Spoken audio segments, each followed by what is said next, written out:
2, 1. Welcome to Antimatters. Hello everyone. This episode is an introduction to a new species I got the other day. Polyrachis Rastellata. Hopefully I've said it right. They're really beautiful little ants. And I got these girls from Antantics the other day during a late night shopping spree. I often do this and I never learn. I'm really good at buying ants just before bed. Originally, they came from Thailand, and you can find these girls all over Southeast Asia apparently. They're polygamous in nature as well, so they can have more than one queen. Pretty cool for the Polyrachis as well, they have soldiers. I don't think I've got any yet, but the soldiers are slightly fatter in the bum department than the normal workers, but not really any bigger overall. I'd say they're a medium-sized ant, and they're very active for a small colony. They're so black and shiny too. It made filming them really hard, because to see any of their topography, if you get what I mean, you just can't see it because they're so black. It's like polished obsidian. Their legs are a nice ambery red as well, and a little bit translucent. When you shine a bright light on them, I'm pretty sure it goes straight through a little bit. As they're Polyrachis though, they can't be totally smooth because the name literally means many spikes.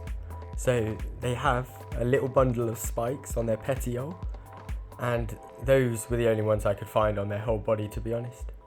The rest of it's so smooth and black that you just can't see anything. They're really pretty though to the naked eye. Filming them though, yeah, not so easy. The size difference between the queen and the worker isn't much, and I'd say the workers are about 6mm and the queen is maybe 7mm. It took me ages when I was looking in for the first time to actually find her, and I had to go after the wing scars because they were all moving everywhere and I just couldn't identify which one had the wing scars until I pulled out my camera with the macro lens and got a really good look. This little lady here has wing scars.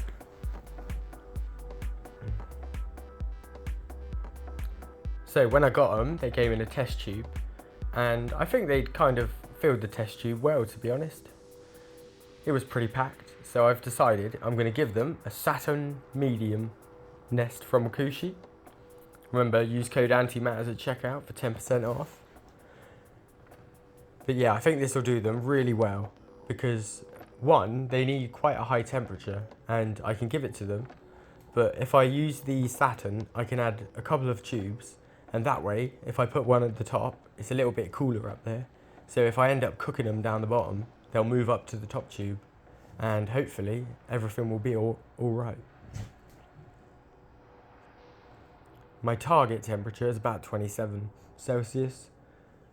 I can go up to 30 if I wanted to, but 27 is easier to achieve in the incubator if I just put it in one of the warmer corners. Anyway, I think they need some food and water. So I decided to chuck in a little Antimatters feeder and one of my bowls. And they got cockroach for dinner. They didn't really go after the food as much as I was expecting, but they were totally up for exploring the nest, and they were running around everywhere.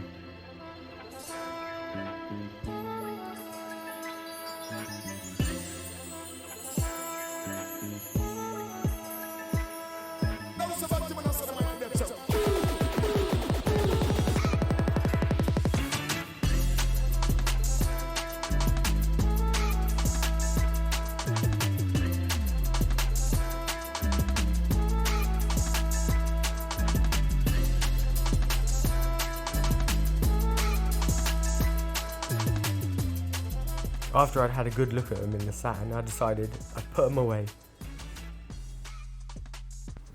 They're also very good climbers, so I'm going to use quick dry PTFE all around the top. My barrier is a total mess though, so excuse it. 2 days later, I decided it's time to have a peek, as I felt they'd had enough time now to make themselves at home. I looked around the nest and everything seemed right, but then I looked in the food bowl and there was a dead body in it. For a second I was a little bit concerned, but then I remembered when I was looking at the tube, there was an upside down worker that was underneath some of the larvae, and I believe it was dead. So this one hadn't died in the new nest, it was already dead from in the tube. It may have died in transit, or it may have just been natural causes. They have loads of brood though, and I'm really hoping they develop fast. Because they're small ants and they're kept at a high temperature, it should mean that their egg to worker speed is, I'd guess, about a month, if I'm lucky. Fingers crossed. Should be an explosive little colony.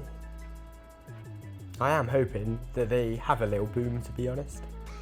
Apparently they max out at a couple hundred, however, I'd like to see how true that statement is, to be honest. So I'm going to blast them right up to whatever number they stop, to be honest.